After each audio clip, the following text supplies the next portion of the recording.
அளவில் ராஜாவோட குழந்தை மாதிரி இந்த குழந்தைங்க வருவாங்க. சரி, அந்த காலத்தில் குருகுலத்துக்கெல்லாம் ராஜா அனுப்பிச்சி வச்சார். ஏன் குரு கூப்பிட்டுருந்தா அரண்மனைக்கே வந்திருப்பாரு.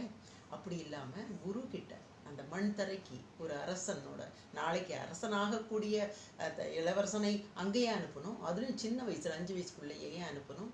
ஏன்னா அந்த நேரத்தில் மனசு அடக்கப்படுகிறது. அந்த மனம் அடங்கினால் எல்லாமே அந்த குழந்தைக்கு தன்னால் பண்ண முடியுன்ற ஒரு தைரியம். அரசனான பிறகு நகர்வலம் வராங்க. என்ன, நான் ராஜா அப்படின்னு சொல்லி இல்லை, மாறுவேடம் போட்டு மற்ற நம்மளுடைய குடிமக்கள் எல்லாம் நல்லா இருக்காங்களா அப்படின்னு போய் செக் பண்ணுறாரு. அவருக்கு என்ன, யாருன்னா பார்த்துட்டு வந்து சொல்ல போகிறாங்க.